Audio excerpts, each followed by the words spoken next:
What's up, everyone? Welcome to RotoGrinders NBA Grinders Live. I am not Dean 7892034672. I am TJ Zwarich. Dean's still away this week, but we're ready to break down these 6 games of NBA action we got for you. Helping me handle it all today, I got Chris Kirkwood. Kirk D's. How you doing today, my friend? Doing all right. Do we know where Dean is? Yeah, he's got some family stuff going on right now that he's handling. So he needed the week to take care of some stuff there. I thought he was like in Aruba or something, you know. No. Don't think it's a fun vacation, unfortunately. So we're keeping him in our thoughts, hoping everything goes well, and hoping next week he'll be back ready to carry us through these Grinders Live shows. But 6 games. It was 6 games yesterday on DraftKings too, more on FanDuel, but the DraftKings slate yesterday was just so terrible. One of the least exciting ones I've ever gotten a chance to talk about. And this one, to me, at least feels a little bit more exciting. What do you think? Yeah, we got some news. We got some value. We got some different ways to go. And we have all the games, so that makes it a little better. I mean, things are getting a little weirder right now in NBA all of a sudden, with trades and people sitting, and we got lots of questionable tags we're still waiting on. We did just get some news that Jaylen Brown and Kristaps Porzingis are both going to be out in this one. I see now that we don't have Anthony Davis news yet, right? I see now in the RotoGrinders projections, it looks like we're projecting him as out. He's doubtful. So I missed that. I thought he was still questionable. So no Anthony Davis in this spot. No Jaylen Brown or Porzingis. We still got Joel Embiid, James Harden, Steph Curry, all listed as questionable. So we got a fun little slate here. Hopefully a lot more value coming up in this slate than we had last night. Yeah, Christopher in chat says McBride was a lineup killer. What a ridiculous thing that was with Jaylen Brown. I got lucky. What was that? So I got lucky. I played McBride and Campaign, both of them, to just get all the minutes I thought, and so I could fit Cat and Jokic. And I got lucky with Cameron Payne, and he was McBride was so high owned that it didn't matter so much. Yeah, I think I had 80% McBride, but I still managed to break even in my 150 set the other day because all the 20% that didn't have him had just Cameron Payne without him. So it managed to go pretty well with that one, stacking up just all the New York Knicks since we got the Brunson news after lock, and then the McBride stuff after the game had already started. YouTube, what's up, everybody? Smash the like button if you're watching us on YouTube. Subscribe, hit the notification bell. Help us battle that YouTube algorithm. We got Fleet Thursday today. We're giving away a free week of RotoGrinders Premium. All you got to do is smash the like button on YouTube and then go to the RotoGrinders live stream Discord chat for your guesses. 1 guess per clue. The first Fleet Thursday clue today. I got to double check what I sent to Steve because I don't actually remember what the very first one I had here was.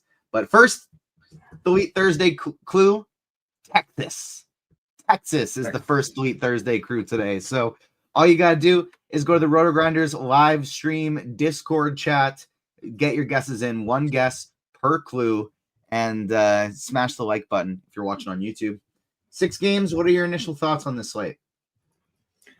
I'm trying to load things in right now, and my computer's being very slow, but I'm trying to get all the Boston projection stuff. But I think that there is plenty of ways to go here tonight. So I do like there's a lot of like iffy plays too, like Dennis Schroeder being a great play right now. Looks like with the Golden State news that Steph should be out. And also B-Pod out as well. So but Dennis Schroeder has been absolutely cheeks with the squad, right? With Golden State. He's been absolutely a lineup killer.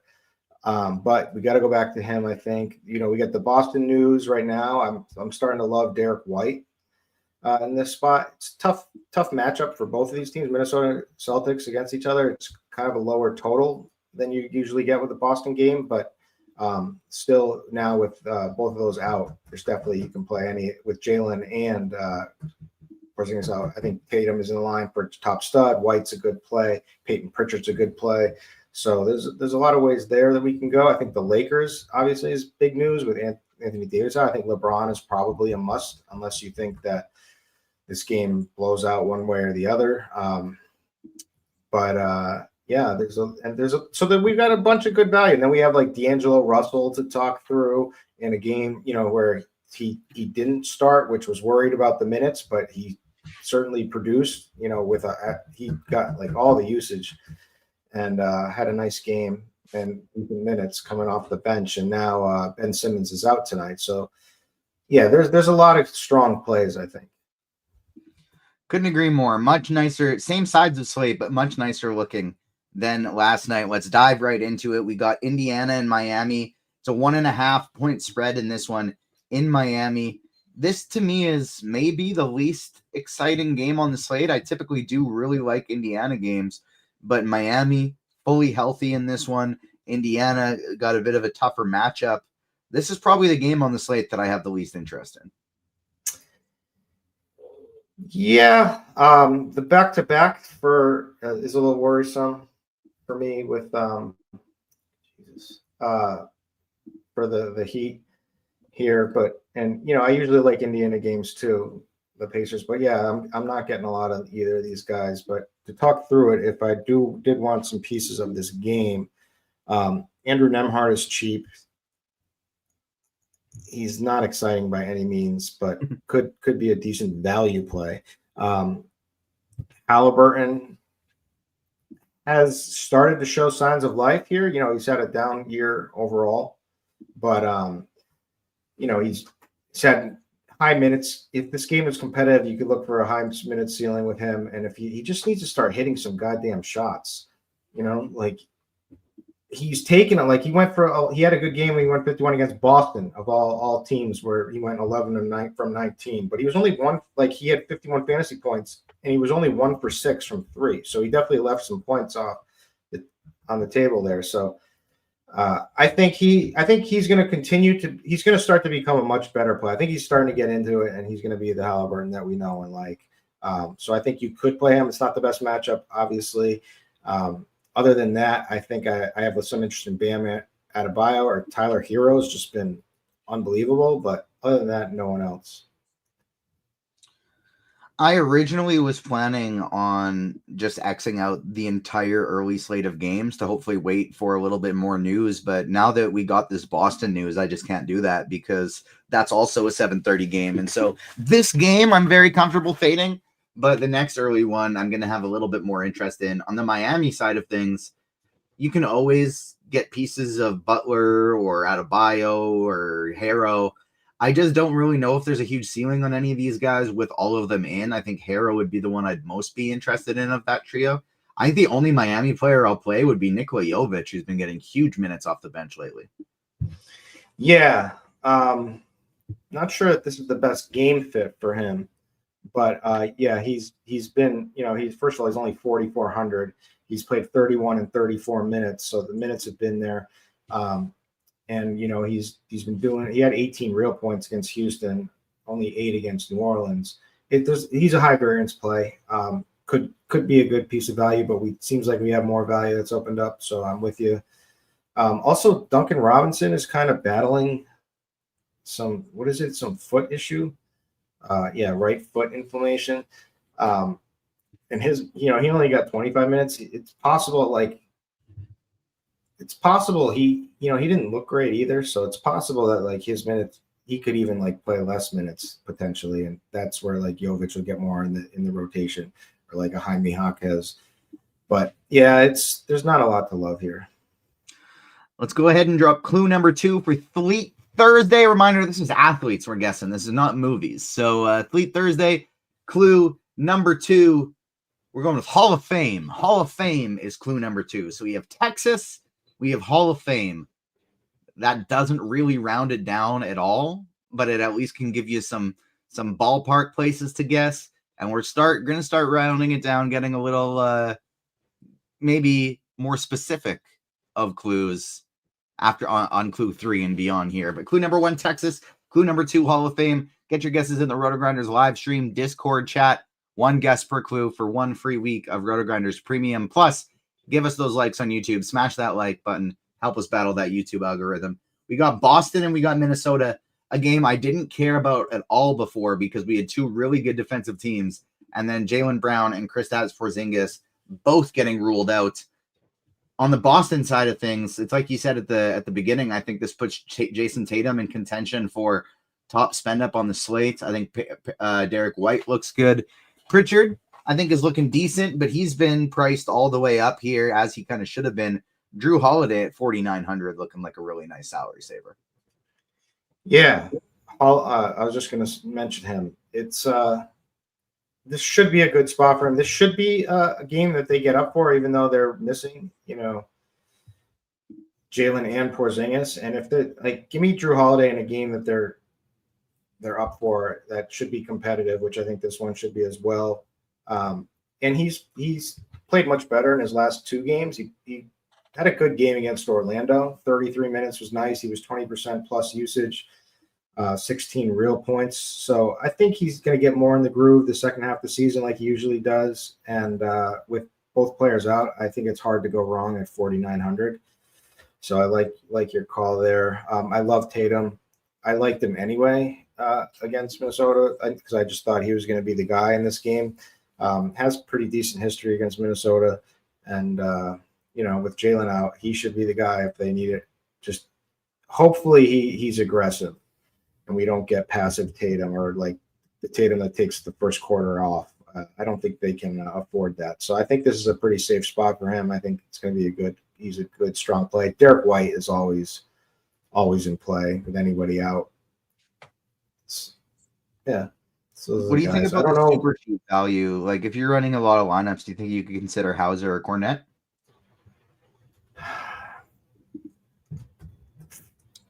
No, I don't think so. I can't see Cornette having a good game against Minnesota, but maybe I'm wrong there. Hauser, I could see, but man, I think it's just tough against Minnesota and their defense. I just think you stick with the stars, or even though he's overpriced, Peyton Pritchard can still go off. 6K is not overpriced for what he's been doing though, especially with people out. If you have to play Sam Hauser, price.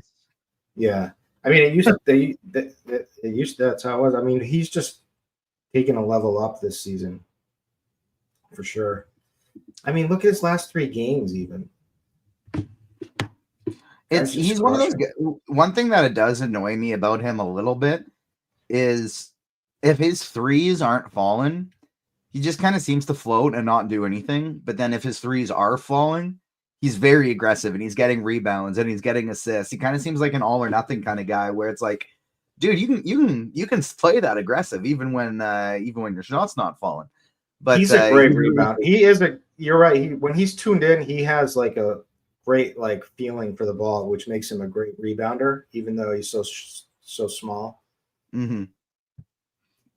Derek Ringering wondering if it's okay to play Derek White and Drew Holiday in the same lineup together on this slate. Yeah, I think it is. I think there's plenty of room. There's plenty of room for both of them to get there. I don't think it's the optimal way to play them, but Holiday's cheap enough that you could make that work. Let's go the Minnesota side of things here. I don't really want to play any of them. They do have some cheap price tags on some of these guys, like DiVincenzo, Naz Reid, Jaden McDaniels. Those are the three guys I'm probably most interested in. I can't see myself getting Julius Randle, Rudy Gobert, Anthony Edwards here against the very good Celtics defense. Yeah, I could see DiVincenzo being okay in this spot at 4,900 just from the minutes standpoint. If he's, that's the thing with him. I mean, he's starting to play better. So what did he get? I just want to double check his minutes. I've got him for 28 minutes, which is good. He's played 37, 34, 30 minutes in their last three games. He struggled against OKC, which is to be expected. It might be the same against the Celtics here, but their defense does take a hit without the rim protection of Porzingis. They're not a good team in the paint, and also Jaylen is one of their best defenders too. So I do think that this is not the same Celtics defense. So I think DiVincenzo is interesting. I mean, if you can get 30+ minutes out of him at this price, I can't see how it's too bad. Now let's talk about another guy, Mike Conley here. No, We're at 4. We're down to 4K now. you still don't need to play him at 4K. If he's 3,500, I'll play Mike Conley. I mean, what's 35 4? What's the? I just could see it working. 23 minutes, 23% usage against OKC. He had a pretty decent game. That's a tough matchup. I think this is a better matchup for him. I think that Boston defense is not going to be the same one we're thinking of. And I don't know, 16 real points may have been a little starter for him. It sucks. He sucks. He's old, but it's just tempting at 4K. Like if it was like 3,900 or 3,800, would you be like?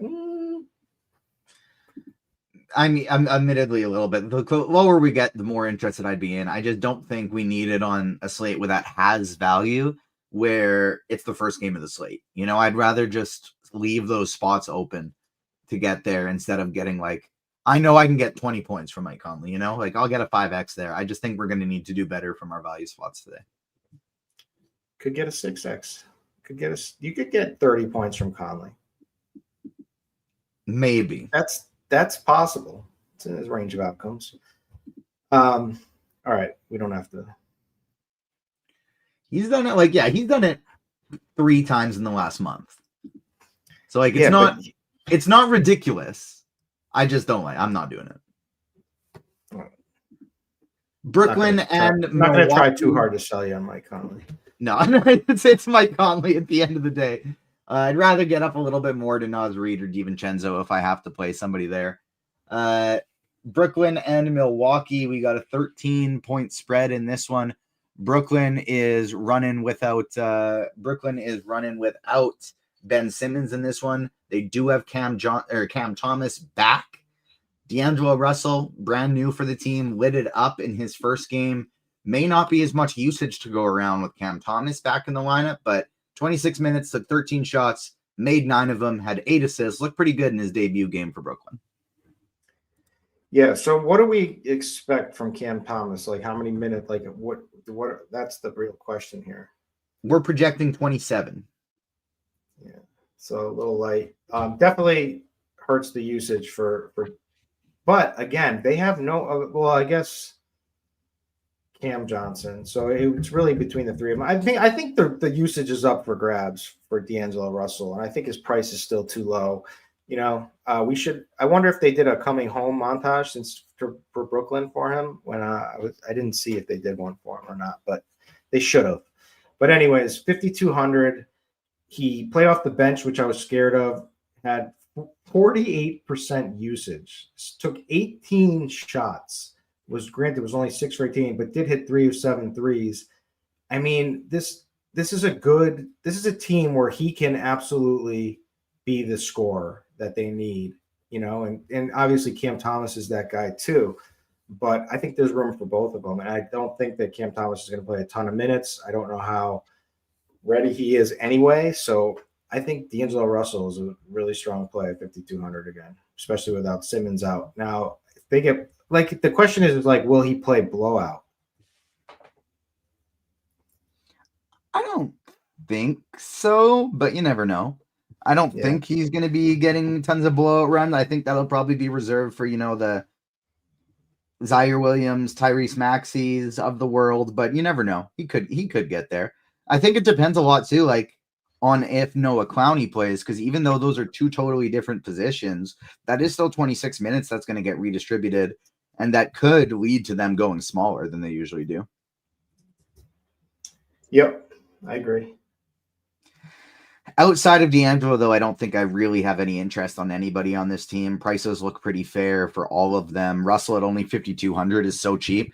I would rather play him with Simmons and without Thomas than with Thomas and without Simmons. So I like him a little worse than yesterday, and he's picking up higher ownership. So I am a little skeptical of high-owned D'Angelo Russell when we all have seen him fail so many times. But I think from a point per dollar standpoint, he does definitely look like a good play. Milwaukee side of things, Did you say Claxton or not? Did you say no Claxton? I'm not getting to Claxton at 6,500. No. Okay. Seems like a game he's probably going to pick up a lot of fouls going up against Giannis. The Bucks team are looking fairly healthy here, healthy enough. Anyways, Andre Jackson's still going to be having to pop into the starting lineup for them here. I think it's kind of Giannis or nothing for me among these guys. Like, everybody else is priced to the point I don't think I really want him. Gary Trent Jr. has been playing a lot better lately, so I think it's either all the way up to Giannis or all the way down to Gary Trent. Yeah, he's kind of sneaky. Going to be unowned, I think. Well, should be probably 3,700. I could see that working if the game plays right. But like, are there any blowout players on the other side on Brooklyn? I don't think so. Do you think Claxton's going to get in foul? Like, do you think Daron Sharp could like him and for 3,500 in garbage time? Maybe. I just don't think we need it. Yeah, I'm searching. All right, I hear you. Let's go clue number 3 for Slate Thursday here. We got. Sorry, I got distracted and completely what I was going to talk about there, and so I was trying to do my thinking, hey, slow down face, and then I remembered I was doing Slate Thursday, not passing over to the next game. Slate Thursday, clue number 3 is Storm. So we have Texas, Hall of Fame, and Storm for the 3 guesses for Slate Thursday today. Smash the like button on YouTube. Get them into the RotoGrinders live stream Discord chat for your guesses. You get 1 guess per clue. Win 1 free week of RotoGrinders Premium. The Clippers at the Thunder.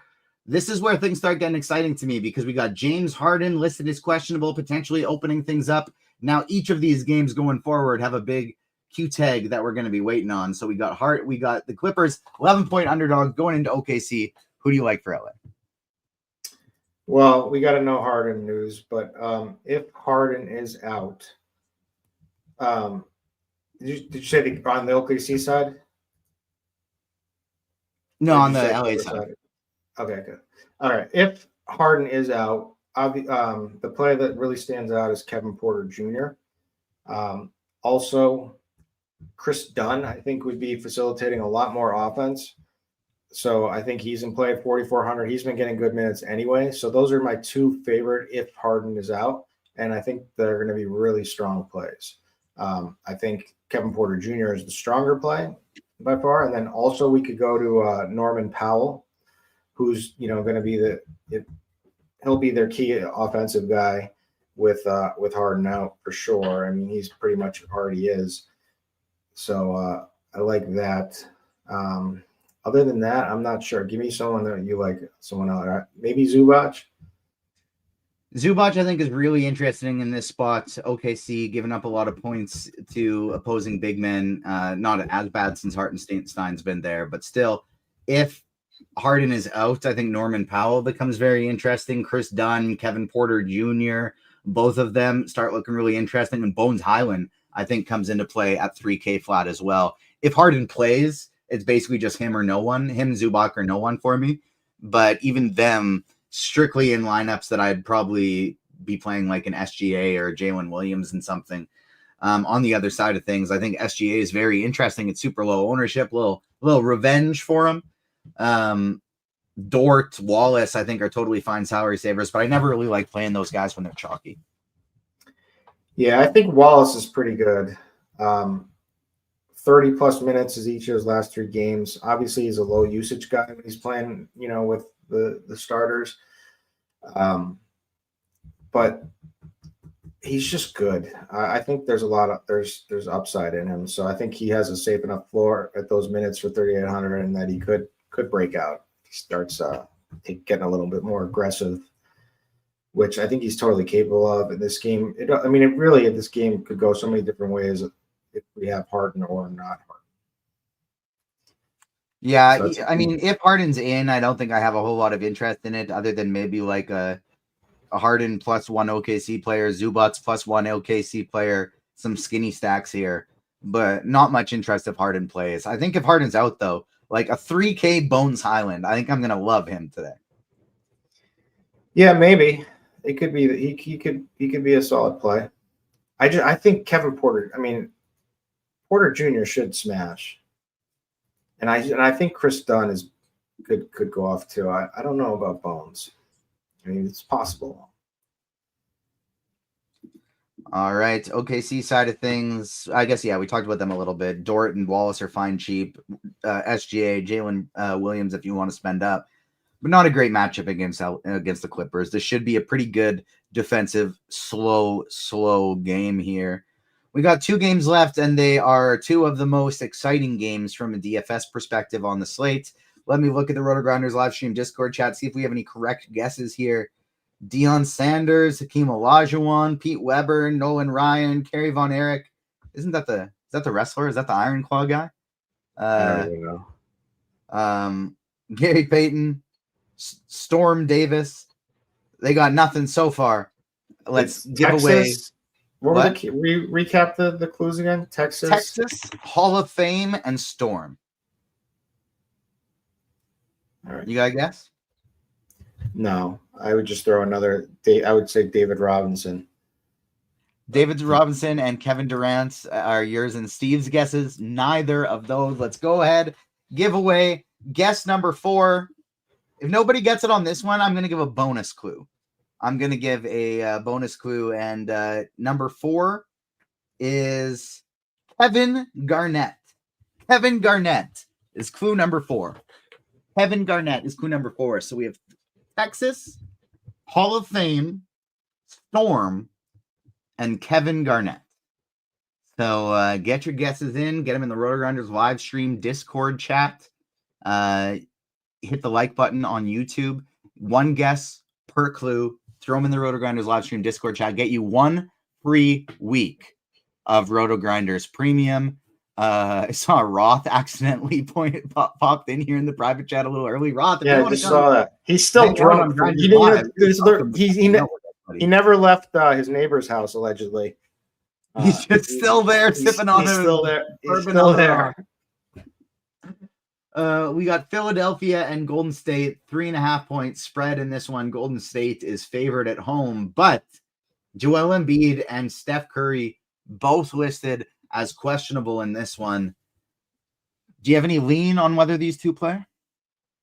I would think Embiid plays because of the back-to-back, and I just never really think he's actually injured. But I don't. I'm totally just guessing. And it's also they ruled everybody out quickly, and they leave him as questionable. He wasn't even on the. I guess there wasn't an injury report till halfway through the day because it's the back-to-back. So that's a good point. No Kelly Oubre, so that does make things a little bit more exciting for Philadelphia. Regardless, I think Caleb Martin is going to be one of my favorite value plays on the slate here. $4,600, played 39 minutes last game with Oubre out.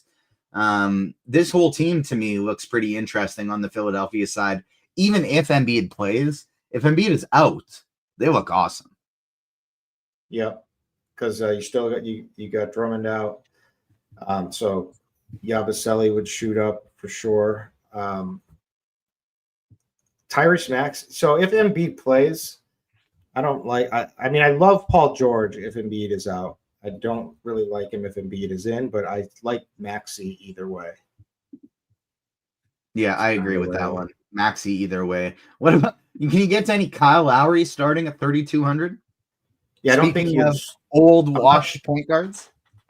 I'm not sure if he'll be the starter tonight. Let's see here. Hold on 1 second. Who do you think it would be instead of him? Eric Gordon? No, what did I had it before. I don't know. Let me come back to that.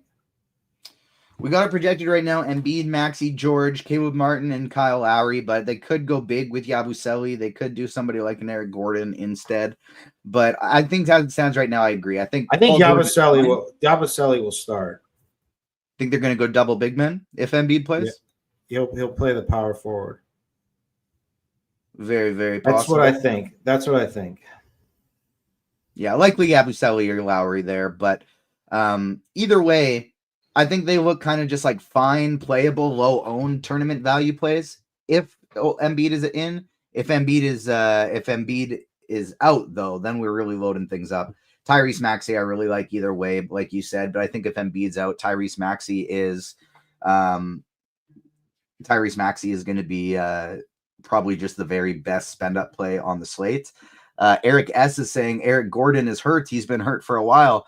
No, he's playing. Eric Gordon is off the injury report. He was dealing with dental oral surgery, but Eric Gordon is playing. Is D'Lo a good option since Ben Simmons is out? Yeah, we think he's maybe not quite as strong as yesterday because they have Cam Thomas back. But yes, D'Lo absolutely still a viable salary saving option. He's going to be one of the chalkiest on the whole slate, though. On the Golden State side, I mean, the amount of usage he had yesterday was so insane that if he's the type of guy who will just soak it all, he'll just take it when he's feeling it. And he had a good game, so I think he's a strong play. Yeah, I'm with you there. I still think he's going to get a lot of shots. However, having said that, I do just worry that the usage won't be as high with Cam Thomas around, and like he's not going to go 9 for 13 on in all of these games either, you know. And so that is the one thing that does worry me a bit with him getting chalkier and chalkier. What about the Golden State side of things? Pretend Curry is playing right now. Who do you like? Hold on. Is he? I just want to see something. I've been treating Curry like he's doubtful, like he's not going to play. But if he is going to play, I mean, it makes this game much worse for them. Like, I guess Kuminga I like. I think Kuminga is like one of the best plays on the slate if Curry's out. I think he's just he'll go nuts.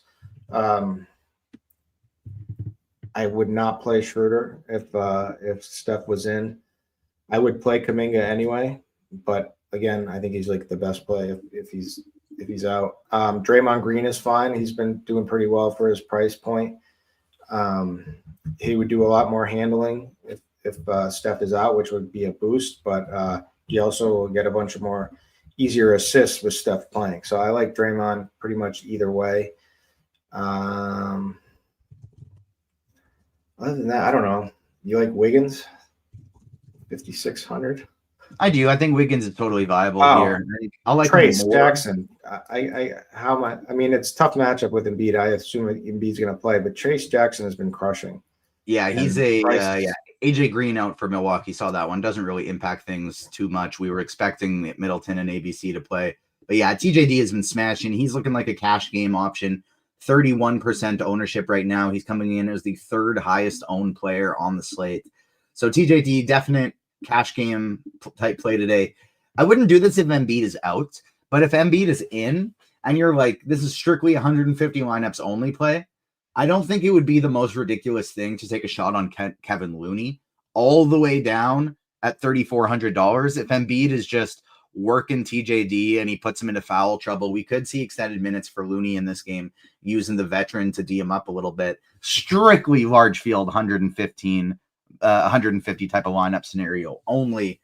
Otherwise, TJD, Kuminga, Wiggins, I think look fine. Same with Draymond Green. If we get Curry out, all of a sudden Kuminga, Schroeder, Wiggins, they all look better. And I think somebody like Buddy Hield at 3,600 is going to start projecting really well too.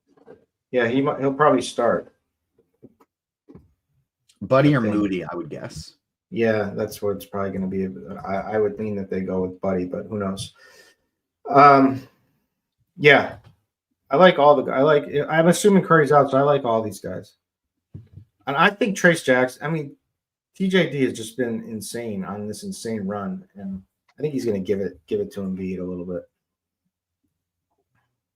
Just trying to see if I could find anything of like Curry going to shoot around this morning or anything like that, but no, just that it's a thumb and that he is still questionable.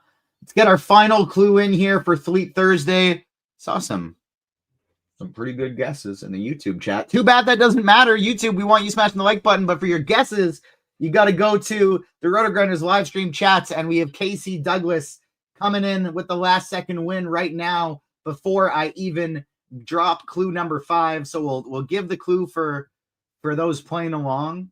But Casey Douglas has our winner, Steve. The bonus clue was that the very first one we did, very first Fleet Thursday that I did was my favorite NBA player ever. My first favorite NBA player. This is my first favorite NFL player. And clue number 5, third place. Third place is clue number 5. So we have Texas, Hall of Fame, Storm, Kevin Garnett, and third place. Like I said, Casey Douglas already won himself a free week of RotoGrinders Premium.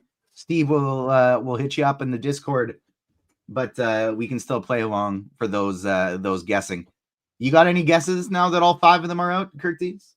No, I'm terrible at this. LaDainian Tomlinson, but I gotta go with my man Bud. That's the guy. Butthole deserves better.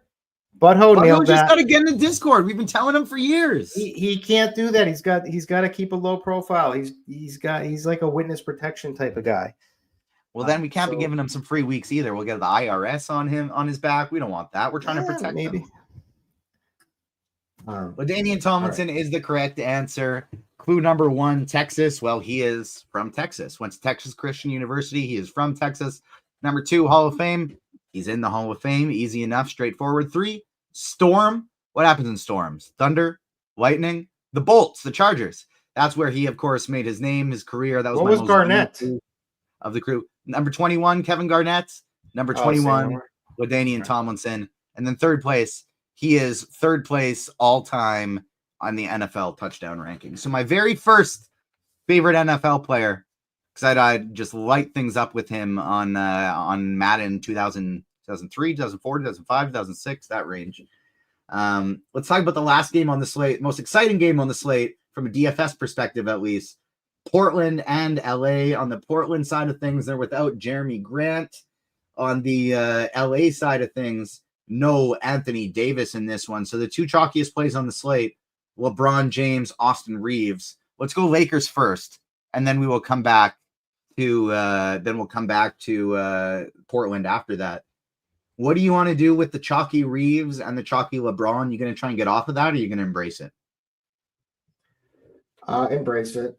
I think LeBron is a great play, and I have trouble seeing him fail in this spot. Austin Reeves, I think he's been balling too, and it's just a better situation for him without D'Angelo Russell in the mix at all. And, he's shown it. Look at his past 3 games, just absolutely ridiculous.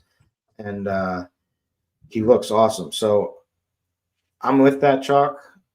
Be cognizant of your other lineups. I think how many minutes has DFS played? They've been probably forced to use DFS. He hasn't done anything yet with the team.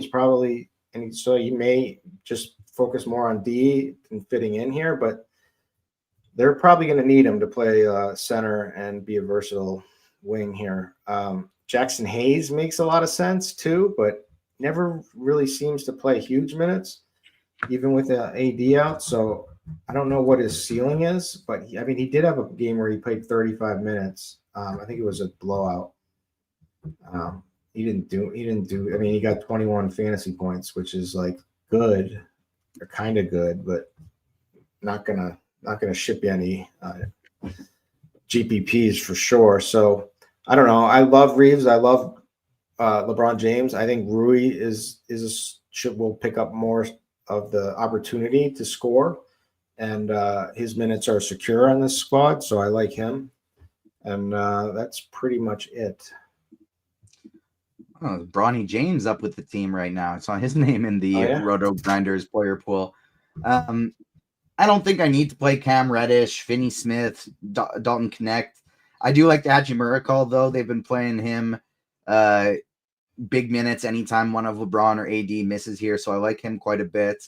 Max Christie has been playing better lately, so I think you could try him if you wanted, but at 20% Max Christie, guy who really never, ever shows a ceiling, don't think I need it there. I'm just going to be going with a ton of LeBron James and Austin Reeves here. I probably have one of them in all 150 lineups that I'm playing tonight. Yep. Smart man. Eat that. This is good chalk. It's a good matchup. I just want to put this out there. I do think it's possible we see like 30 plus minutes out of Dorian Finney-Smith tonight. I don't just do with that information what you will, because it still doesn't mean we don't know how he's going to fit offensively on this squad. Does he have an offensive game? Thought he was just. He does have a good. He's actually better than he just never uses it. I swear to God, he's better than however he's been in NBA. It's like he's like embraced this role that he's just a 3-and-D guy, but like he has game. I hate it. He's one of the most frustrating players to ever play, but he's a sick defender. Yeah, that's a very good point there. Let's look at the Portland side of things. No Jeremy Grant. Wait, Lip is in chat. Showboat King say we need Lip back in RG chat. Eric Johnson is Discord chat. He's talking about the Discord chat. Oh, the Discord chat. Yeah, I don't think that's happening. I went out. I tried to help him out years ago, and then it was like a couple years ago, I think. But unfortunately, like with the banking system or like credit system, there's reports now on you. This guy, if you try to pull up Lip, he's got every tout site in the game has banned him at least once. I think it is. He got banned from Tommy G's site. So, what can you do? You try. I know he's repented. I know he feels bad about his past and he wants to be a vital member of chat, but RotoGrinders management just doesn't see it that way. We'll see. There's some we're working on some things behind the scene. We may be the company of second chances here. Giving our guy that would be huge. Shot. Giving our guy another shot. We'll see. It's out of my hands. I would love to do it. Pick up his all-time chat, do his top 10 all-time comments and then like a little montage and like welcoming him back. But certainly can't do that on a YouTube show. I don't know if all those comments will be allowed up on there, but that's another day, another conversation for another day. Let's talk Portland Blazers here.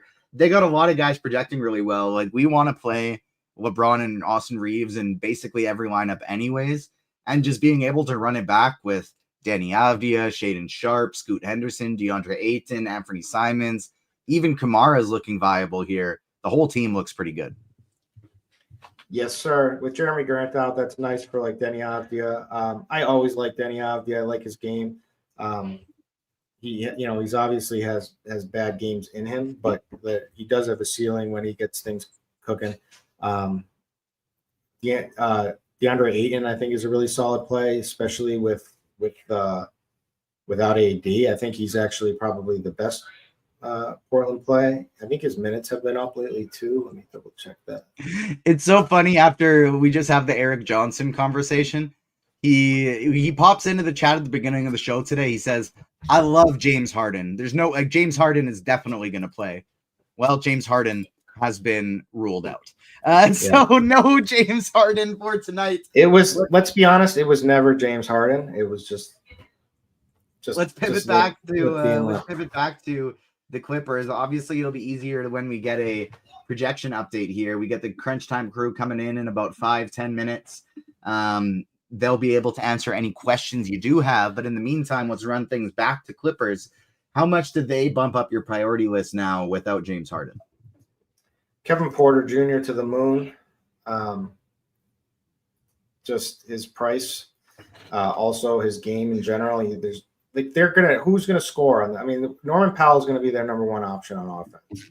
Other than that, what are they gonna do? Chris Dunn is gonna do a lot more facilitating, so I think he gets a boost for sure. But obviously, he's not the best offensive player. He's not much of an offense player at all. I'll let you sell me on Bones Highland, but I think all of these guys are in play. But the best has to be Kevin Porter Jr. Kevin Porter Jr., Chris Dunn, Bones Highland. I think I'm going to be all aboard these guys today. I hope Highland only gets projected for like 14, 15 minutes. People don't really go there because I think he's got a huge ceiling. At only 3K, like, he could play 12 minutes and get there. Same with Kevin Porter Jr. at 4,100 is just ridiculous to me. He's probably going to be massive chalk, no? Bones? I don't know. This is like Kevin Porter Jr. This is like the KPJ. perfect. Yeah, I assume KPJ is probably going to be chalkier now. Yeah, massive. Like he should be, because this is like the perfect spot for him. Like to have the one high usage guy out. Like other than like he would play when other guys were out, but like you're not stealing the Harden usage. He's a guy who will try to steal that Harden usage. Yeah, that's a very good point. I'm with Javier Hernandez and Chad. Bones will play the blowout run too. Without Harden, tough to think that this OKC team is going to be keeping this game close with the Clippers without James Harden in this one. So we'll see when we get the projection update. We didn't quite finish things with Portland. How would you rank the Portland players? I think Avdija is kind of priority one, but Shane Sharp, Simons, Henderson, how do you rank them after Denny Avdija? Tell you it's Avdija and Ayton to me, neck and neck. But DeAndre Ayton is clearly after Avdija, if that's what we're saying. I think he's the clear number one player. They're going to need his scoring. Anthony Davis is out. These other guys aren't great rim protectors. Like it'll be like DFS is a great defender, and they may go that route. But DeAndre Ayton could cook him. Like he's just much bigger. And then and Jackson Hayes isn't very strong either. So Ayton all the way for me. Other than next favorite would probably be Shaden Sharp, and then Scoot. Same way that I think I look at that as well. We'll see if we get a projection update here shortly. In the meantime, the same amount of games on FanDuel as DraftKings today, nothing different. But is there anything that stands out to you differently on FanDuel or Yahoo in comparison to DraftKings? I saw somebody in chat earlier asking who your favorite sub $15 Yahoo plays are. I haven't run anything recently. I'll take a quick peek. Well, Kevin Porter Jr. is expensive. He's 17, but I like that one. I like a lot. Who's 15? Probably. Nikola Jovic is in play. He's only 13. So Jason Wallace is a decent play at 15. The price, Yahoo, Yahoo NBA is absolutely dead. It is dead. It is like a ghost town. They're not adding in many of contests. It's crazy. I'm really upset about it. I gotta talk. All the people who were there are gone. I gotta find new people over there to talk to. Tell them what they're doing wrong. Smash the like button if you're watching us on YouTube. Subscribe. Hit the notification bell. Not only do we have NBA tonight, but we got the Pick 6 show with Rich Rebar, John Daigle, and Britt subbing in for Dean tonight, live at 8 p.m. Eastern time. So make sure you hit the like button, subscribe, notification bell so you don't miss out on any of those great shows that we have drop in over the next couple days. Scott Davies asking for the top 3 plays on FanDuel today. From an RG value standpoint, they are LeBron James, Austin Reeves, and I think the third one is very surprising. 6% ownership for the third best RG value on the slate on FanDuel. Make it look like he'd be a very good tournament play if he plays. Who do you think it is? I'm trying to think. I was trying to do something. Who's playing that? Who's questionable? Like your Steph Curry, Joel Embiid. Joel Embiid is the third highest RG value on the site right now. Paul George coming in right behind him. Interesting to note that you asked me about Nick Claxton before, and I kind of brushed him off on DraftKings. I do like him a lot more on FanDuel at only $5,700, much cheaper over there versus somebody like Trace Jackson Davis, who's $5,900, over $1,000 cheaper, or sorry, more expensive than he is on DraftKings. And so that's kind of somebody that I'd want to look to as a pivot, where I didn't like him on DraftKings, but I do think he is a solid play on FanDuel. Noah Clowney has been ruled out, and so that opens things up a few more minutes for Brooklyn. That does make sense. He left the game early in the last spot, so didn't really think he would be going to be coming back, but that's still 26 minutes that has to get redistributed. And even though they don't play similar positions, I think that opens up D'Angelo Russell to play even more minutes. Yeah. I mean, Russell's the amount of usage he took, you got to roll with it at this price right now because his price is going to shoot up in this situation with this team with a bunch of scrubs. You would think so. You'd have to think so. Yeah, unless he becomes another scrub. But, I mean, he is when he's playing with good. But this is like the perfect spot for him to just like take a bunch of bad shots. He can score. I mean, that's for sure.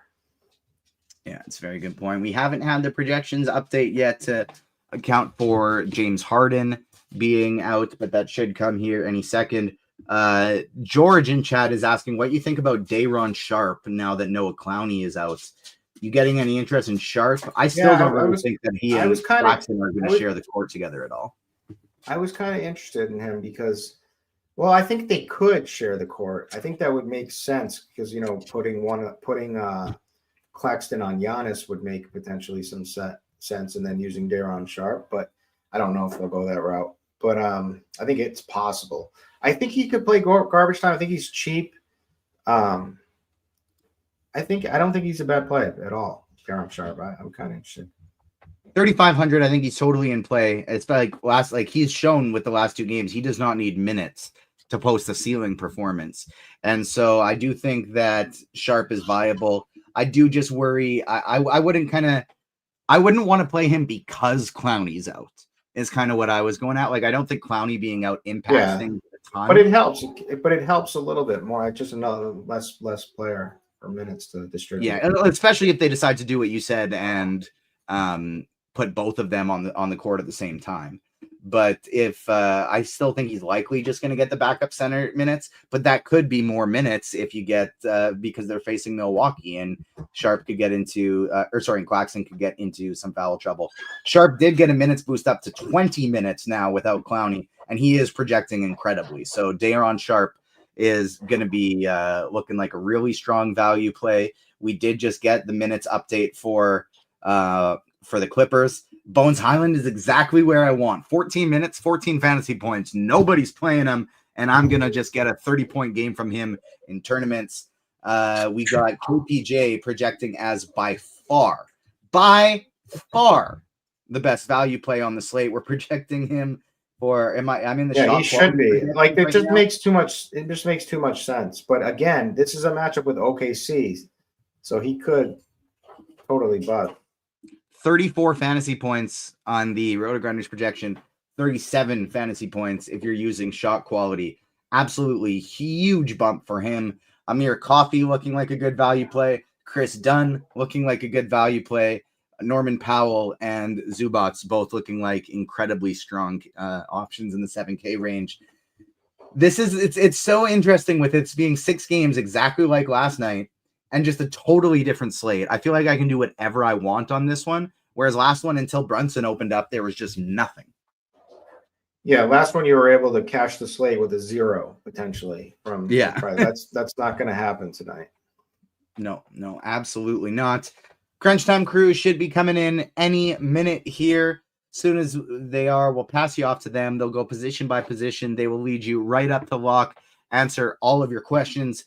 Favorite FanDuel of GPP value? Well, it's Kevin Porter Jr. by far today. I will say for a large field thing, I think you can play them both together. You don't have to play the either or game, but I think Bones Highland for large field is that guy that nobody's going to be going to. 3,600 on FanDuel, 3K on DraftKings. If this turns into a blowout, he could get extra run, and he doesn't even need the extra run to reach value. So absolutely love him in tournaments. I'll make a rule with those Clippers players today that I will play at least one of Bones Highland, Kevin Porter Jr. in every single lineup, because Kevin Porter Jr. at 4-1, chances are if he gets there. But if he doesn't, maybe he shot terribly and they pull him, and who gets a shot? It would be Bones Highland. And so I would want to make sure I'd play at least one of those guys in every single lineup today. You can play them both. You can play them both for sure, but I think you need at least one. Yeah. My Juggalo Nation, I need your help at this moment in time. I need you all out there to manifest Georgia to come back in this game. I need it bad. Please help. Chris Longo is saying that he's got both as well. So yeah, we're on the same page there with that one. DKGPP, Wiggins or Rui? They already have Reeves and LeBron. I would go Rui.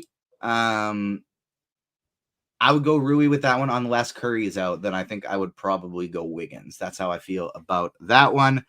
Where the heck is the crunch time crew here? Come on, guys. You guys, who's breaking the slate today? It's a good question. I think my favorite play on the slate, crazy enough, is Jonathan Kuminga. How much? I don't think he's like a totally like big stud break the slate. I think for a big stud, I'm gonna roll with my guy, my homerism, and I'm gonna say Jason Tatum goes off. Jason Tatum goes off, but it's like 10-4. It's like how much for the considering the situation. How much upside does he really at 10-4? The price is kind of high. But I think he's the top stud. I'm going to go. Bones Highland is the guy breaking the slate today. What do you want to address? I said, do you want to address the comment on screen from this guy? What happened? Look at this. He said anyone who took Georgia is a huge fit. Oh, sorry. Call me a fish. I don't even watch college football. I roll with my man Chop, who gives me the plays. And Chop Factors has been cooking all college playoffs. So my account is fully flush. I do need Georgia, but I don't need them. I'm fine. But I did bet a lot of them. How do you like Julius Randle for a FanDuel tournament today? I don't really like Randle. No, me neither. Not getting to any Randle in this spot. If you got any more questions in, throw them in. Are you okay with playing Bones Highland and Shaden Sharp and DK Cash? I don't think Highland is necessarily a cash play. He's tournaments only for me. He's not projecting as a cash play today. That's definitely just going to be a tournament guy. He's wondering if we have like a core 4 guys for cash games. LeBron James, Denny Avdia, Kevin Durant, and DeAndre Ayton are the 4 that Notorious has tagged right now for his core plays. I like my Ayton. Is like a must. I would throw Austin Reeves into that list. Like he's a must play for cash. Porter, LeBron, Reeves, and Avdia. And on DraftKings, maybe D'Angelo Russell. What do you think about Drew Holiday or D'Lo for DKGPP? I still think that the upside's higher for D'Angelo Russell, but also I wouldn't mind. I like them both, but I wouldn't mind taking a Holiday in that spot. Yeah, I like the idea of going with a Holiday pivot instead. I think that would be a very sharp tournament option. He's projected for 12% right now, but I think it could be potentially even lower than that. Steve, who are we waiting on here for the old crunch time? Who do I gotta? We're just missing Taylor. Bring these guys in because I've run out of things to talk about. Let's do the crunch time. Come in and we can do a little hangout until Taylor gets here. Bring him on in.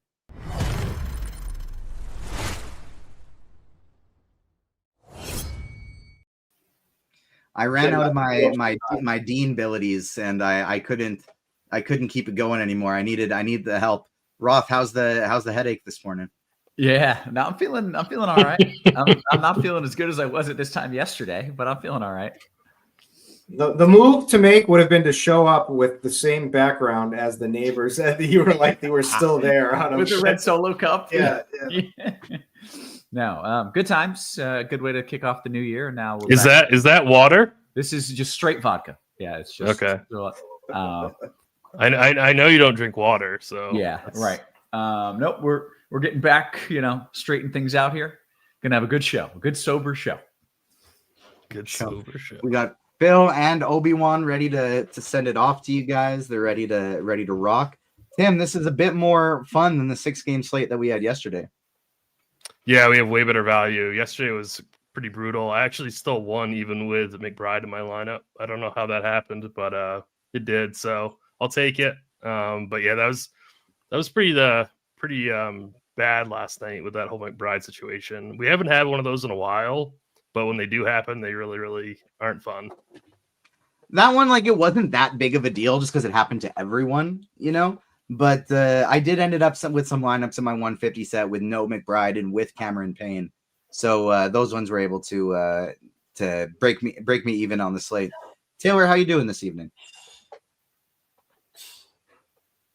Muted. I mean, he's late. He's muted. Yeah, This guy starting yeah, off that was, 2025 on the wrong foot. Party foul. On He just got a regular black sweater instead of one of his cool fancy ones on. Yeah, no Yeah. kimono. Like, doesn't it? no kimono. Yeah. Well, we're low on the laundry depth chart, so got to reload the main starting there. But good overall. All right. Well, I think we're ready to pass it on along to you three gentlemen for this one. Okay, good stuff. As always, thank you. We appreciate it. Let's dive right into it. It is crunch time. Later, TJ. Welcome to it. It's Tim. It's Taylor. It's two of the sharpest minds in the biz. Taylor, I think were you a late ad here today? No. I was. Yeah. I was. Oh, Tim, the late ad. Thank you for showing up, stepping up, Yep. inching in, helping out. Thank you, man. Yeah, you got it. No problem. Okay. Well, we got to talk about the show. I need you to step up one more time because we got to get some winners out here. I haven't followed a whole lot. I've heard it's a fun slate. I don't even know what that means. Tim, tell me the general rundown on this slate. And then Taylor, give me the general rundown on the slate. Tim, I'm going to have you start us off in FanDuel in just a minute. Okay. Yeah, so we've gotten a lot of news. AD is doubtful. That's the big one, I think, so far. We still have Curry and Embiid questionable. I think Embiid is less questionable than Curry. I feel like he'll play after sitting last night, but we'll see. Jaylen Brown and Porzingis are out, so Celtics look a little bit better than they did earlier in the day.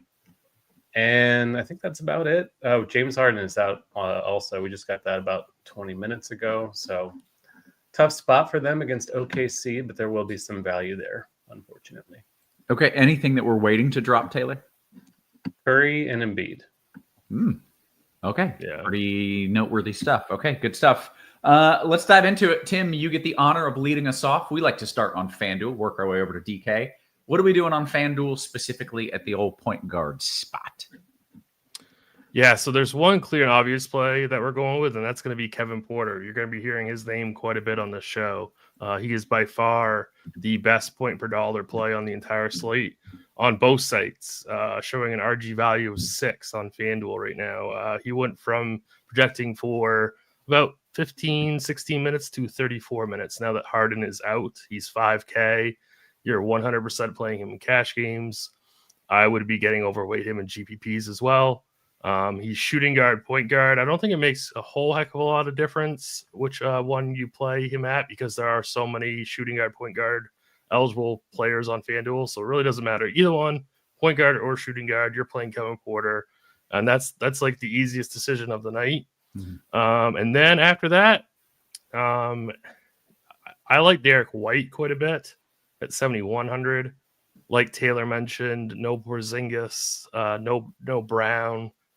So quite a bit of usage has opened up. I think 7,100 for him on FanDuel is a pretty decent price.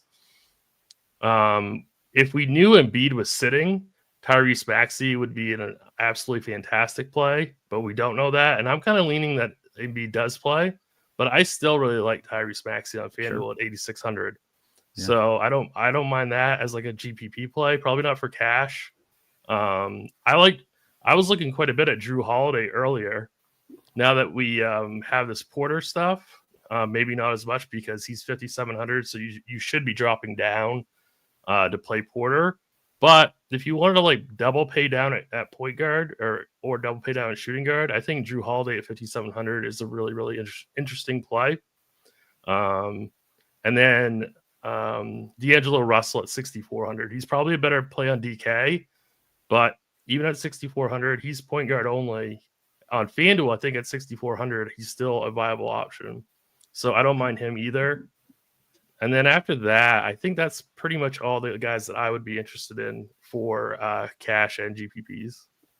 Tim, I got a question from David in the YouTube. He says, in a GPP, what percentage for Kevin Porter is 30% good enough? I'm looking at his P-own there, it's showing 70.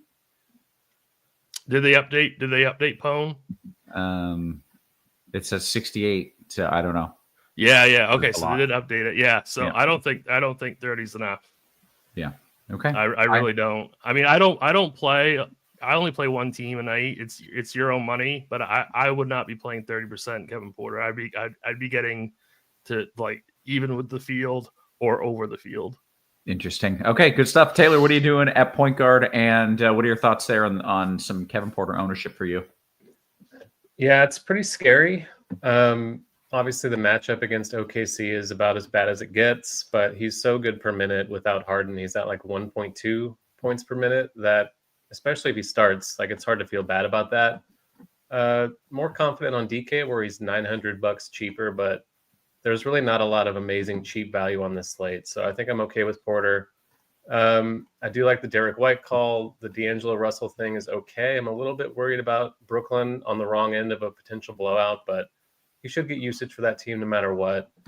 Earlier in the day, guys like Schroeder and Nembhard and Cason Wallace were garnering some ownership because we didn't have this Porter thing yet. They may fall by the wayside a little bit.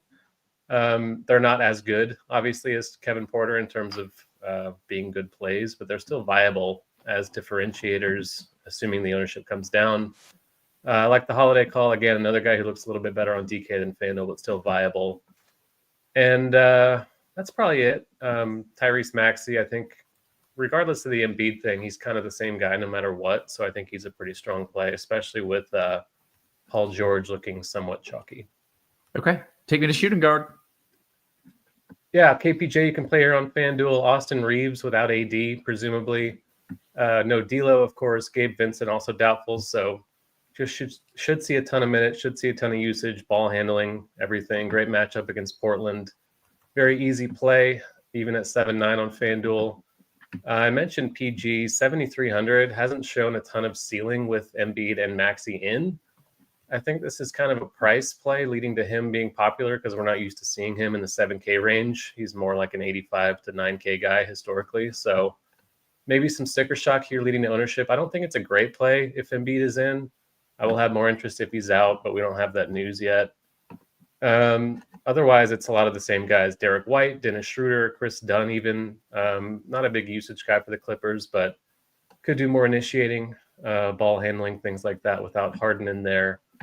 And then I think Max Christie can be in a player pool at 4-7, should start.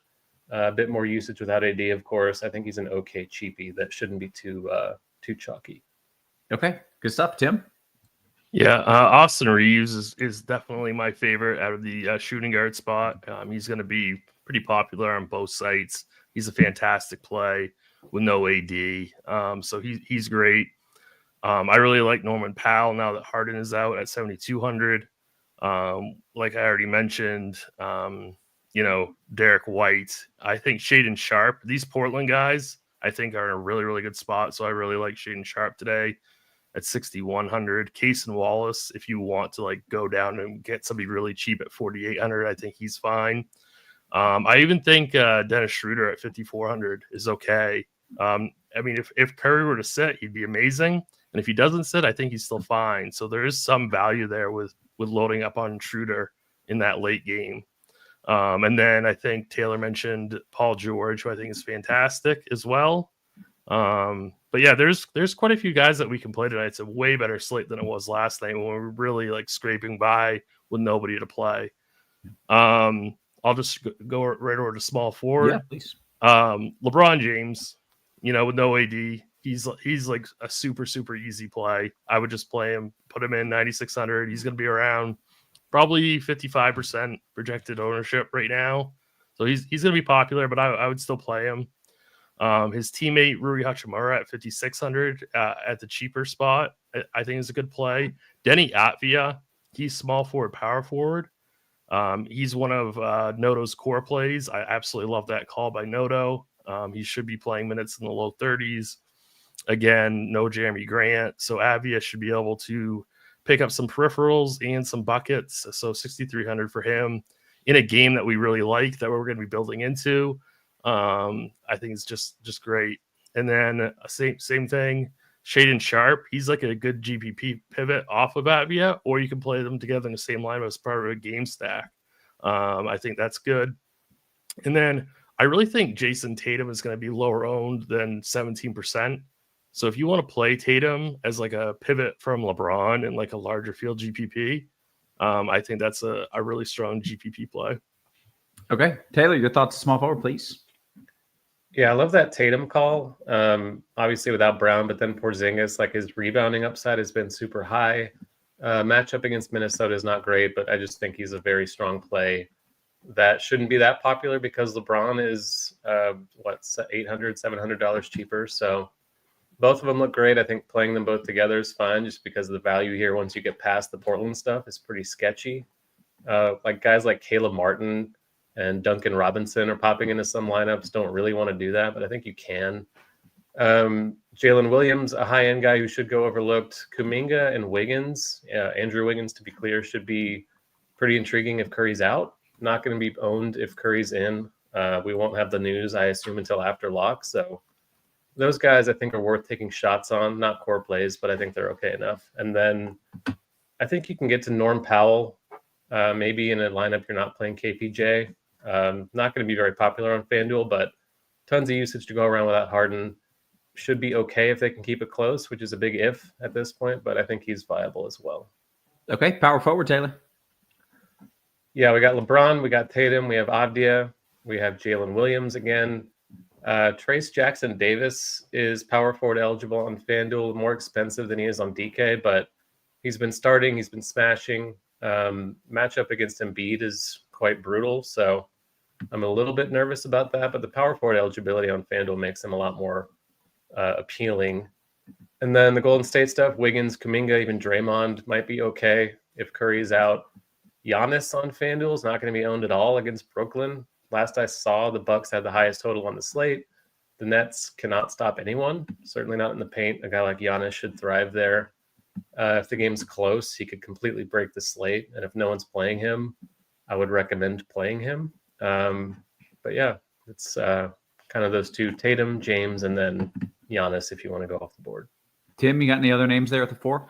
No, I'm just really glad that Taylor mentioned Giannis because I absolutely love him in GPPs also. Nobody's going to be playing him, I would imagine, and amazing spot. So if they can somehow keep this game close, Giannis can absolutely smash. So I'm debating whether or not Tatum is a better GPP play than Giannis. Giannis is probably even better a GPP play than Tatum, even though he's $1,400 more, because even fewer people will be playing Giannis tonight.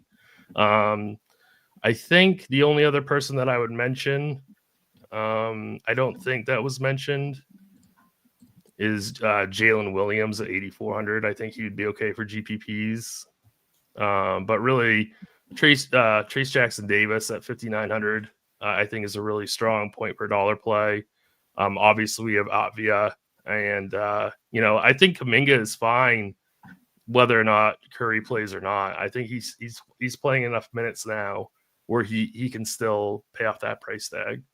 Sure. Okay. How about center? Yeah, center's a little bit weird tonight. It's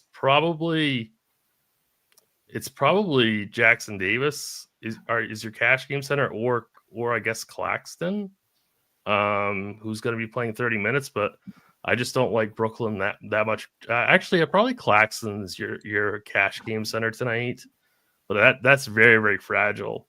Bam finally had a good game. I always get Bam wrong. Bam finally had a good game last night. I think this is a pretty decent spot for him at 8,400. Joel Embiid for GPPs. I don't think anyone's going to be playing him. He is actually showing up as a positive RG value. So, I mean, he's a really, really strong play tonight. Day'Ron Sharp, I guess, would be your punt guy. He's a better play on DK, but still at 4,500, he should play. I would say, yeah, we have projected for 20 minutes, so that's a really strong play for 4,500 if you want to punt the center position. Okay, Taylor, what are your thoughts there? Yeah, I like the Sharp call. especially if the game does blow out. In theory, he could get a few more minutes that way. I think that's fine enough. If I were to fully punt it, I think I would roll the dice on Jackson Hayes. There's no guarantee he starts. He hasn't played in like over a month. But with AD out, they really have no size at all. So I think you can do it in a tournament. I wouldn't feel confident about it unless he starts. Like if he doesn't start, you probably have to panic swap. So you're definitely going to have multiple spots open because this last game has so many strong plays in it. So it should be doable. But if Hayes starts, I think you can go all the way down to him at 3-9. Did get some questions about Ayton. Let's see. Angus is Ayton with no AD. Eric says Ayton's going to kill it tonight. What's your interest level on Ayton? Yeah, he's more appealing on DK where he's 1,000 less than he is on FanDuel, but certainly viable just given the state of center. Like there's not as much opportunity cost as there normally would be. So he's fine. I think Hartenstein in the same vein is okay. Definitely prefer Ayton between those, but I do think that's a good call too. Okay, guys, we want to talk some DK, but first, the holiday season still bringing its goodies, still getting Christmas gifts here well after Christmas. We want you to have a big takedown. We're taking $10 off your first month of Combo Lite, access to our SimLab lineup building tool, and content from some of your favorite DFS analysts for just $19.99. That is an absolute steal. Make sure you were signing up. And if you're watching this on YouTube, hit the thumbs up, no matter where you're watching it. Like it, heart it, retweet it, subscribe to it. You know the drill. Smash that like button for us. We're trying to get this free content to as many eyeballs as possible, and you are the only person who can make that happen. So your likes really do go a long way, and we appreciate them. With that, let's go to DK. Taylor, you get to lead us off in who started me in FanDuel? Tim, yeah. Okay, Taylor, you get to start us off on DK. What are we doing there? Yeah, so Reeves and Porter are both point guard only on FanDuel, on DraftKings. So that's going to make it a very popular way to build with one of them in the guard and one of them in the point guard slot. They're both amazing plays, so I have no issue with that. I would be more inclined to, I guess, try and get different from Porter. The only problem is there's really no other cheap value with his ceiling. Like he can easily get 40, assuming he's starting and stuff. So probably just going to play them both, Reeves and Porter at point guard. D'Angelo Russell is also a lot cheaper on DK than he is on FanDuel at 5.2. You can play him at shooting guard, which is also helpful. In a tournament, I really like Scoot Henderson. I really like Drew Holiday, both sub 5K with decent roles. We've seen Henderson get a little more minutes leash in games in which he's playing well. And he's one of the pieces in this last game that's really not going to be that chalky, especially with this Porter stuff. So I do like that quite a bit. Shaden Sharp is point guard eligible on DraftKings. Also like him quite a bit. Less into Schroeder. I think Simons is interesting. People aren't really going to pay up at point guard from the Portland side just because they have so many other options you can play. I think he's pretty decent. And then in a large field set, I would probably have some Bones Highland at 3K flat just because he's a very good per minute producer. The minutes are not certain, which is why he's not really popping in projections. But in a player pool, I think you can do that punt just because the game might blow out and he could benefit. With a couple scores out on Boston, can I go to Derek White? Yeah, for sure. Yeah. I forgot to mention it, but yeah. Yeah. Okay. I think that takes us to Tim. Your thoughts at point? Yeah, that's the thing about Derek White. I would play him at shooting guard though. Don't waste a point guard spot on him because you should be playing Porter and Reeves, and then playing Russell or Derek White at shooting guard. I still like Drew Holiday in GPPs at 4,900. Like if you wanted to take a small part of your portfolio and fade Porter Jr., go with Drew Holiday instead. I don't mind that at all. I don't mind Anthony Edwards in GPPs, but again, he's better at shooting guard. I don't mind Simons at 6,500. But yeah, I mean, this is a pretty powerful position tonight. There's some really strong point per dollar plays at point guard. So this is not really the position that I want to get super different with. So KPJ and Austin Reeves mostly for you? Yeah, I mean that's definitely that's like the quote optimal way to go. That's the cash build for sure. But there's still other good plays there as well. If you didn't want to play those guys. Okay. But yeah, definitely Porter and Reeves are the two best point guard plays by far. And then going to shooting guard, D'Angelo Russell is probably my favorite in terms of point per dollar at 5,200. I really hope he does get the start, but even if he doesn't, he showed massive usage off the bench last night, so I don't mind it if he's off the bench. Norman Powell, if you have the money at 7,300, again, we love some of these Clippers pieces without Harden. We talked about Derek White in the shooting guard spot. Paul George at 7K. I would prefer it if Embiid was out, but still, that's a really, really cheap price tag on Paul George. So I don't mind him. I talked about Shaden Sharp on FanDuel. I like him probably even better on DK at 5,800. Case and Wallace again is kind of like your super cheap punt play if you really need a salary saver at 3,800. I don't mind Case and Wallace. And I think that would really probably just about do it for me. Taylor, your thoughts at shooting guard? Yeah, not much else to add. I think Max Christie again at 4-1 is worth a shot just because he's one of these cheap guys who's not really going to get a lot of steam, but best game of the night, should have a starting role and all that. So I think he is worth a shot on this slate. Similar with Tumani Kamara, like all the other Portland guys, Avdia, Sharp, maybe Ayton are going to be a little bit owned. Kamara not really projecting for a lot of it, but he's 4,500. He's going to guard LeBron probably, so the minutes should be pretty safe for him. I think that's an interesting way to get different on the Portland side. Yeah, Paul George at 7K looks good. I'm a little bit worried about it, like I said, but I think he's okay. And then Powell, Russell, Derek White as well. Okay, that brings us to the 3. What are we doing there at small forward?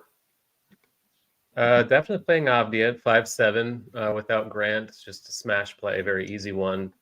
Norm Powell also without James Harden is fine. Jason Tatum on the high end, of course. LeBron doesn't have small forward on DraftKings, so it's not quite as pretty over here, but Avdia is the easy way to fill it. In tournaments, you're looking at Tatum, you're looking at George. I think Chris Middleton is okay. 31 minutes in the last game, a little bit. They're kind of taking the restriction off of him lately, so I don't think that's a bad option in a tournament. And then Rui, kind of a fine mid-range punt at 5-3. Tim, you got any other names to throw in the mix? Not really. I'm glad you mentioned Rui. Still love Tatum in GPPs. Not really any like super strong salary saving options at small forward. So I'd be looking at that in that mid range of Avdia, Powell, Rui, maybe Wiggins in that range for cash and GPP. Yeah. Okay, that brings us to power forward. Tim, what do you like there? Yeah, this is an easy one. It's LeBron again at 9.9, no AD. Tatum's your GPP pivot. Giannis could be your GPP pivot also, but this is definitely going to be a spend up position, at least for me tonight. Except for if you're playing Denny Avdia, which you can play small forward. So really, and then Kuminga could be your pivot off of Avdia at 6K. Naz Reid closed last game, played a ton of minutes at 4-5. That's a really, really good tournament play, I think, if you need the salary. But again, I'd rather play Reid at center, believe it or not, as weird as that sounds, than waste one of these very, very powerful power forward spots. And then I guess you could play Rui here, and I think that would be it. I love that Naz Reid call at 4-5. That seems like there's some upside there. Where is Bones Highland? I don't know what position he is. I assume it was shooting guard, maybe, but I would assume he's point guard, shooting guard, or maybe just he's one of the guards. Was he brought up at all? Because TJ is playing 50% Bones. Yeah, well, I mean, I don't mind that. I mean, he's projected for 14 minutes. If this game blows out and he gets more than that, and Porter fails, I know I wouldn't play 50%, but I mean, I wouldn't be mad at getting like 10, 20%. Yeah. Okay, fair enough. Taylor, what are you doing at power forward? Yeah, Avdia, obviously very awesome, very good here as well. LeBron, Tatum, Giannis, Naz Reid. I think Julius Randle as a pivot from Naz Reid, obviously different salary, but Reid looks like he's more popular. Naz closed over him in the last game, but that's pretty rare. Not really expecting that again. And I think Randle has some upside without Porzingis in there for Boston. Nikola Jovic is a cheap guy you can take a shot on. He's played 30-plus minutes in back-to-back games. Seems like Jimmy Butler's kind of quit on them, so maybe Jovic gets a few more minutes there. And I think Horford's okay without Porzingis, but not something you're excited about. That's about it. So I heard Jimmy Butler took some absurd, like one-footed. Have you seen this, Taylor? Yeah, I saw it. Yeah, it was. Yeah. It was. Was it pretty fun. egregious? Is it like, okay, he's fully quit and he does not want to play anymore? That's definitely how it came off. Kind of excited to see how that ends up. Okay, take me to the center spot. Again, people asking about Ayton and your overall interest there on DK. Which I think he looks fantastic without AD in there to protect the paint. He should do whatever he wants, assuming he does not get benched, which is always in play for him. But he looks good. Jackson Davis, like we said, at 4.7, center only. There's risk against Embiid, obviously, but just so cheap and good per minute that it's still totally fine. I like the Dayron thing over here, too. He's only 3.5. The blowout thing we talked about should see some more minutes if that happens.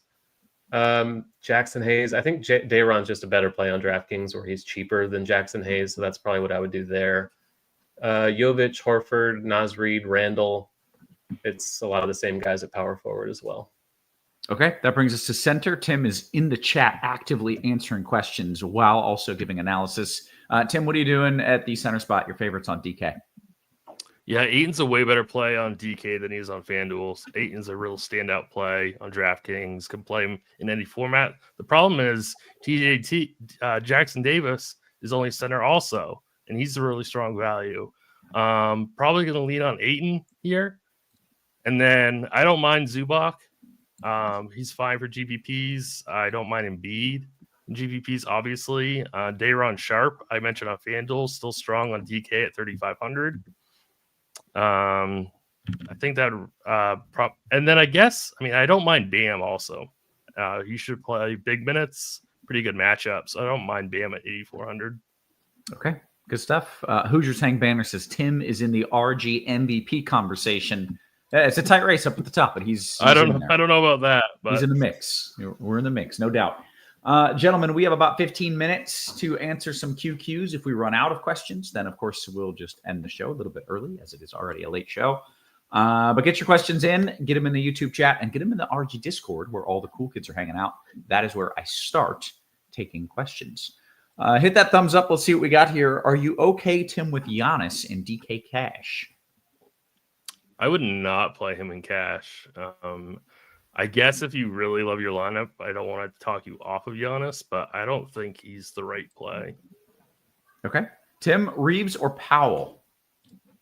Reeves, definitely. Okay. Let's see. Kicking it over to you, Taylor. Where did that go? Norm Powell or Kuminga on a FanDuel GPP? I think I would go Kuminga. But Reeves looks, Powell looks great as well. Yeah. Negative creep says, Tim, you're battling drunk Roth for MVP. That's true. Mm-hmm. Sober Roth, I'm probably not in the mix, but drunk Roth, he may be up there in the mix there. I'm sure my bosses think so. Let's see what we've got as I scroll up just a little bit. A helpful little bit of advice from Javier. Talked about Sam Hauser. Thoughts on Sam Hauser, Taylor? Yeah, he's cheap enough to where you can definitely play him without Jaylen Brown. The minute should be pretty secure. So, yeah, that's fine without a lot of other awesome cheap stuff. Do we have interest? Who's the guy that usually smashes when one of the Peyton Pritchard? I feel like whenever a few Celtics guys are out, Pritchard smashes. Is he going to get more minutes, more usage, Taylor?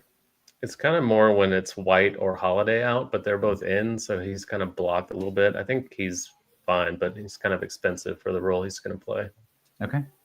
Let's see here. Tim, this one was for you. DK GPP, large field, your boy J-Rue and Zubac or Pritchard and Ayton? J-Rue and Zubac. Okay. Tim, right back to you. DK single entry GPP. Am I crazy to play Jovic at center? I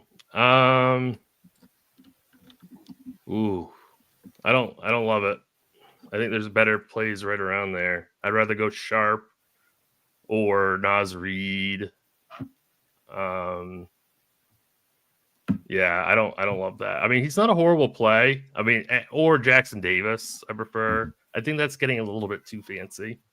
Okay, fair enough. Taylor, got a few questions for you here. What is a better combo if both Curry and Embiid are in? Kuminga Wiggy or George and Yabusele? It's a DK Cash question from Matt. Probably, I would say George and Yabusele, just because Drummond is also out and they really have no one else to play center besides Yabusele and Adem Bona. So that's where I'd go. Okay, and a who? Who? Adem Bona. You've never heard of Adem Bona, Roth? I'm shocked that I have not, but no, I missed that one. Yeah. Let's see. George says, Taylor, who is a better FanDuel tournament play, Max Christie or Kason Wallace? I think Christie, because Wallace is going to be kind of popular.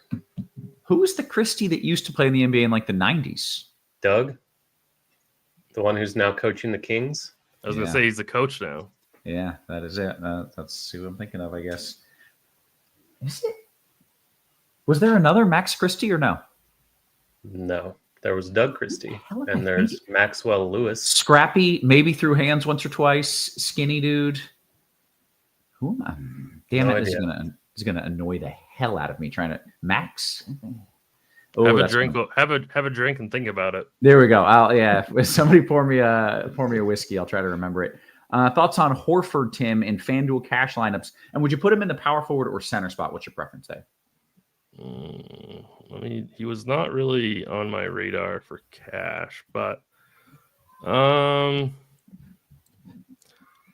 right. Well, I wouldn't play him in cash first of all, but if you do, I guess put him in the center spot. Yeah. Okay. It was Doug Christie. It was. I don't know why in my head, but it was Doug Christie. Okay. Let's see. What else do we have?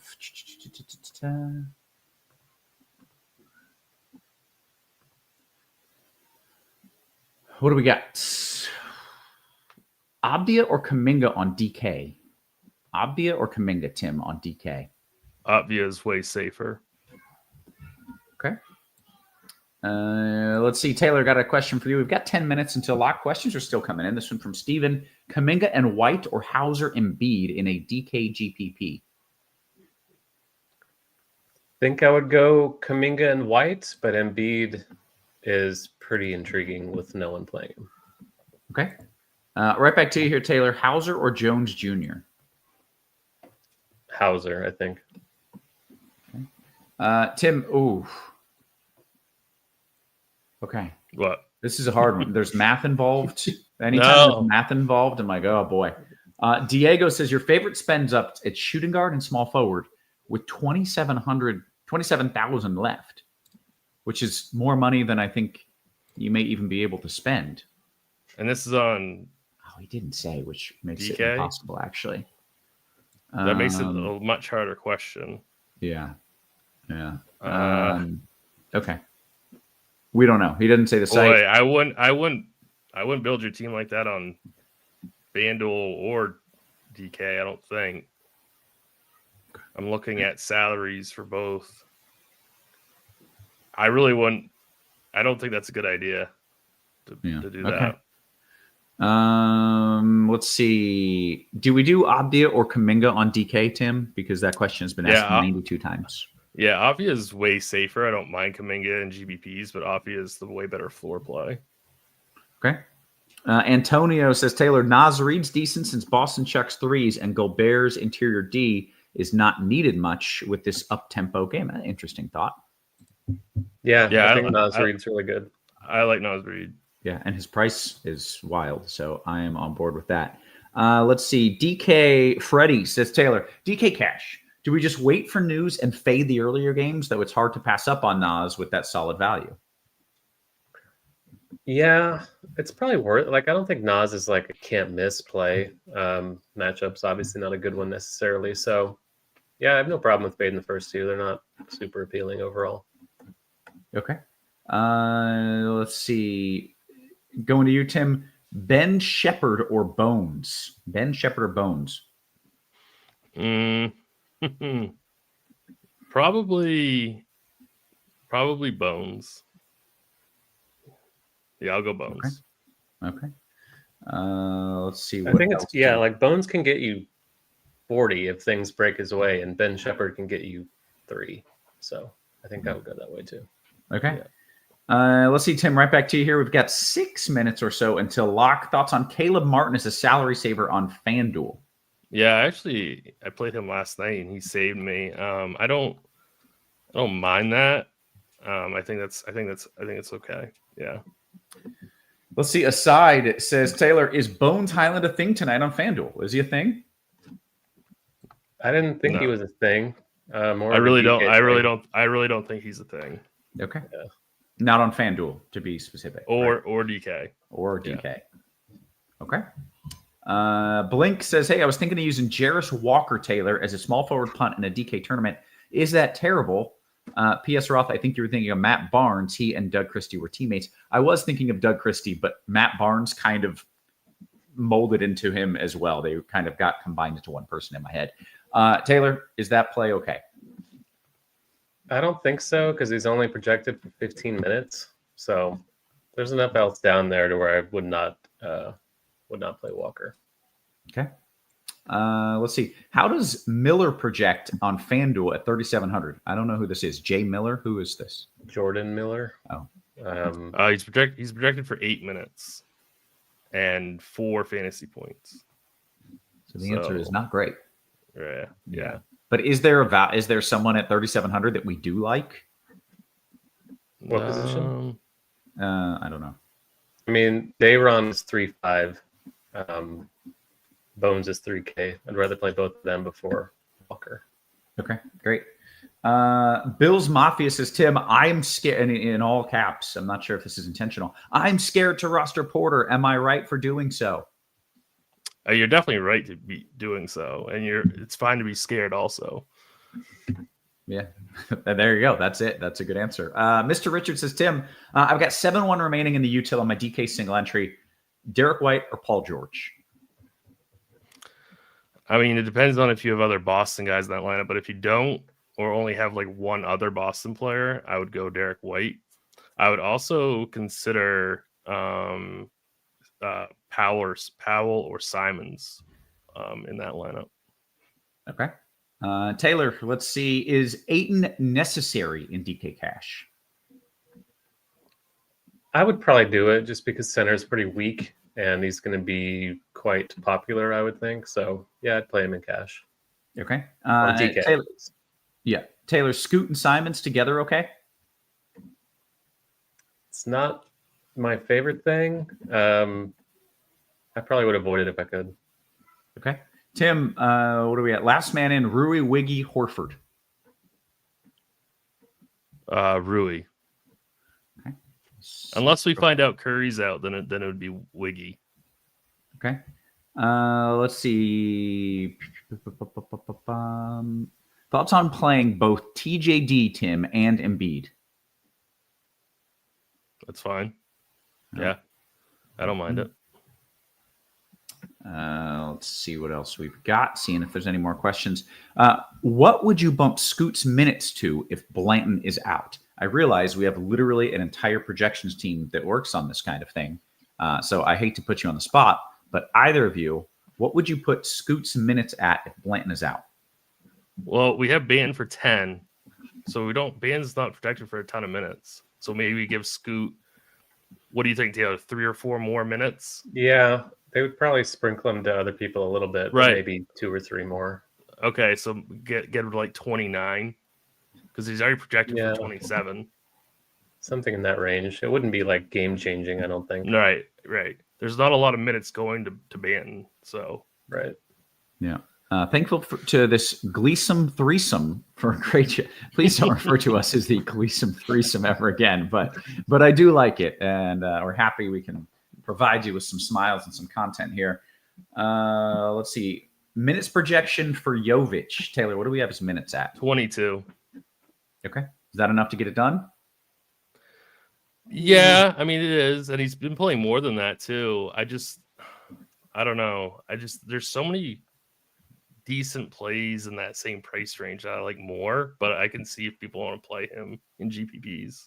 Yeah. Okay. Scott says Powell or George on FanDuel, Tim. Powell or George? I'd probably go Powell. Okay. Taylor, got a question for you from Chris coming in. Kamara on FanDuel. Yeah, I think he's okay as a differentiator. Okay.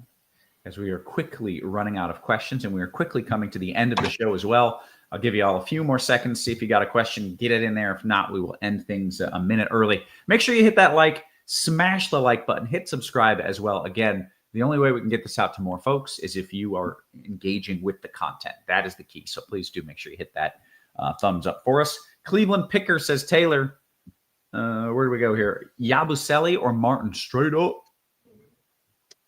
I think I would go Martin as of now. But Embiid, or Yabusele if Embiid's out. Okay. Very good. Got a bunch of thanks. Got a bunch of good lucks. And we will give that to you as well. Thank you for hanging out with us. Good luck to you. We're going to bounce on out of here. So for Tim, for Taylor, for our wonderful production crew, always working hard behind the scenes. Guys, we appreciate you. We love you. And we will catch you tomorrow. You have